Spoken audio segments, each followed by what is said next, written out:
That's right, viewers. Welcome. This is Windshear. You know how we started off on this channel. Nothing but the best. Battlefield 4 at its finest, only in Battlefield, but the genuine only in Battlefield moments. None of this trolley stuff out there. This is the legitimate, in your face, the freaking cruise missiles dropping down on your head, the Levolution, the tower falling before you, the A-10 coming in for the strafe, the epic flank behind enemy lines with the suppressed weapon. I mean, the immersion factor of this game, the more I play it, the more it just seems to connect with me ever so much. And I hope it's connecting with you guys out there on the battlefield, just in general with shooters out there, because, I mean, I don't know if you're like me, but this feel like right now there's just not much going on despite all the releases we've had last few months. In terms of first-person shooter upcomings and where we're at right now, this is where it's at. I've been saying the last few videos, this is what brought me back to Battlefield. That's what I'm here to talk about. Again, some more today, but just compile a hodgepodge of clips. I was kind of all over the map where I want to go in this video. I really wanting to focus on one gameplay or just a couple of gameplays, and then I decided to incorporate some clips just from various game modes in here and just talk about that one game in particular. I thought it'd be kind of boring just to have that one game, even though it was the most epic game I've ever had in Battlefield history.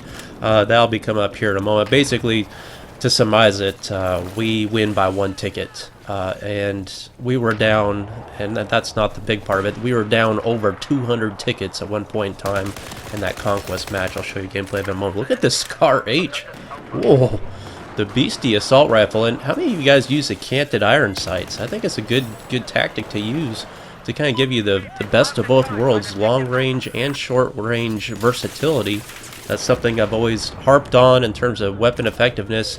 If a weapon's only good in one set of circumstances, it's not that good of a weapon in the type of gameplay I position myself in. I like to be at a range of scenarios, engagements, but there's unpredictable type situations where you are in close quarters or long engagements, vice versa. And having a weapon that can basically take on all those parameters is ideal to my type of situational gameplay.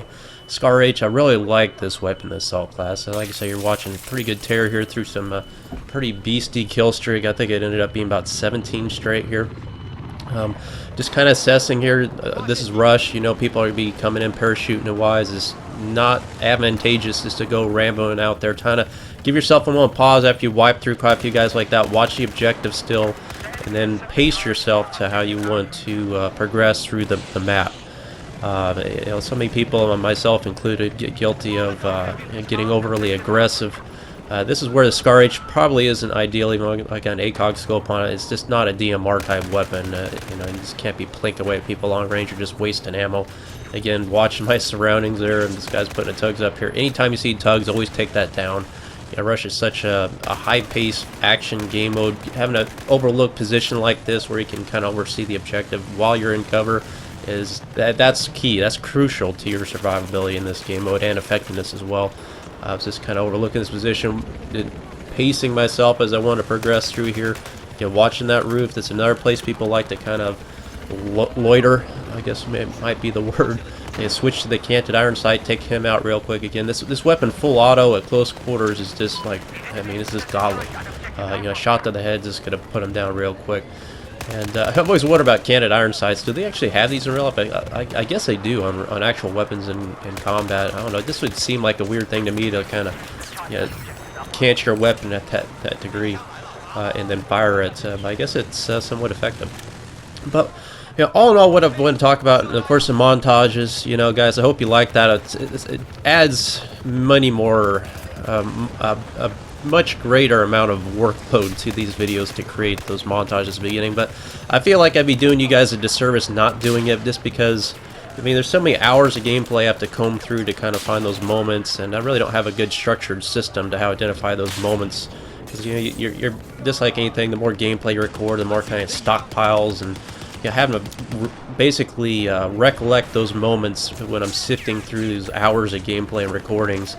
It's a burdensome process, but like I say, I do it because I enjoy it, and I hope you guys enjoy it as well.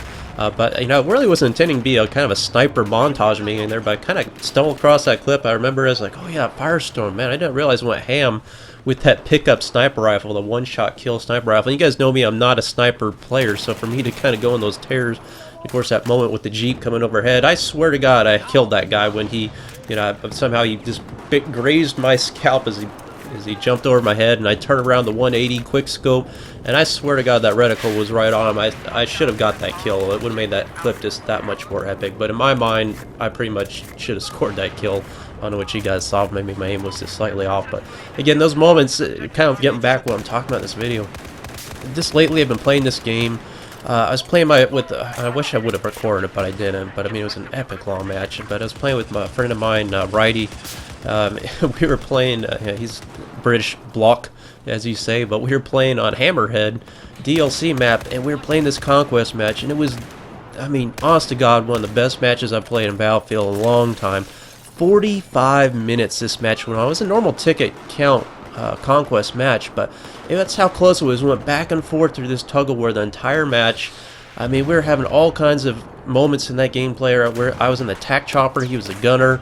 We had a good little stretch there, doing some vehicular combat there. I mean, we had a commander on both sides. They were dropping cruise missiles, and those just create those epic moments where you just see that huge missile just drop right there on the objective that you're attacking, and just see all those debris particle effects just, you know, mushroom up in the air. And it's just like, I mean, my God, even though we ended up losing that match by less than, I think, about 40 or 50 tickets, it was just such a epic match nonetheless. It was just such a joy to even lose. I mean, how many games can you say that about, where losing you still have fun? I mean, I know, like in other games I've played, you know, Destiny or Call of Duty, just all the plethora of first-person shooters out there. I mean, when you lose, you're mad about it. You know, I mean, granted, I'm not happy when I lose, but I left the match saying, what a great experience that was. I mean, just having that kind of true grit. I mean, close quarters combat. We were fighting tooth and nail on every objective. And in the end, you know, we lost, but I was really happy nonetheless. Now, this is that one ticket match I've mentioned. Look at the ticket count, 15 to 197 here. At one point, we were over 200 tickets down in this match. I cut out a lot of it because, like I say, it wasn't like an epic match in terms of my personal performance. I was like, I think second on the scoreboard, nothing beastie score, but we were all playing the objective, and I was just absolutely astonished how a team of blueberries essentially here work together. I'm not working with anybody here. I'm not in communication with anybody on my squad. We're all kind of lone wolves here, but we're all conscientious of what we're all trying to do. And we're realizing, you know, how many of you guys in this situation don't even think you have a chance in hell of winning? Well, I probably didn't either at this point, but you still press on and you try to do what you can to stem the enemy. And you got to stop the bleed on these conquest matches. If the team has a majority of flags, if they got 2/3 of majority, you'd be surprised how far they can come back and win that. And again, here, as an engineer, it's your obligation to fix things, and this guy's stuck up, hung up, so I'm going to help him out. And in good reciprocation, he sends out the thank you to me for helping him out. It's just these little moments like you just don't see in other games. The teamwork, cohesion of just the random players out there. I mean, a lot of the Battlefield players right now are quite experienced players and veterans as well. That's why you see me throwing the teabag out as well, because we all have good fun on each other. I think the community as a whole. I know a lot of people don't like it, but it's just to me as a way also to maybe congratulate certain players on their loss or their win. But it's just a means for me to kind of engage the community and have fun with them. I just laugh when people do it to me, but I know people kind of rage the other way around. But you know, like I say, there's a lot of good players out there right now. But look at this, we came down to 3 tickets, and I didn't know if I want to spawn in here, but I did at the end, because I mean, we had a little more time. But I thought, you know, just every moment counts, trying to do what I can. And I mean, just look at this bleed. It's just real. 21-20. I mean, it's just ticking down. But I mean, I was just astonished at how my team failed to die essentially in these last few moments of this match. And we held these last 2 flags, you know, for the solid, probably, I don't know, at least the last half of the match, maybe longer, and just come back and win this by literally 1 ticket. And it's like, I've never once seen a game where I'm down over 200 tickets and we come back and win it by 1. I mean, it was just one of those, like, everybody was just hopping at the end there, and I mean, I just know everybody had been pretty elated by this. But I mean, this just kind of, like I said, encapsulates the moments I've been having lately. Like I said, I mentioned that last match there in Hammerhead. I mean, the cruise missiles coming down, just to scale the map. We were in the vehicles, we were in infantry combat. It was just a mix of everything, and I was just really excited to be, part of these matches lately. Like this, the more I've been playing Battlefield 4, the better it is, and I'm just thinking, man, I just can't wait. I cannot wait for Battlefield 5 to come out. In my last video, I discussed how I think it's going to be a modern shooter, futuristic shooter. Excuse me, not modern, a futuristic shooter. I think that really gives DICE a lot of leeway and in terms of the flexibility and how they want to design the game. I really am against the modern war, or the I keep saying modern warfare.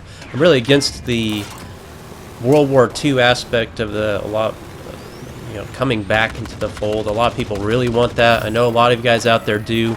If you don't get that, I just hope that the next Battlefield produces what we have now with Battlefield 4, but better. Look at this M4. Is this thing OP or what? M4 carbine with the heavy barrel and angle grip, courtesy of Run Into My Knife, another beast player out there, much more beastie than me, but he's, man, you gotta try this one out.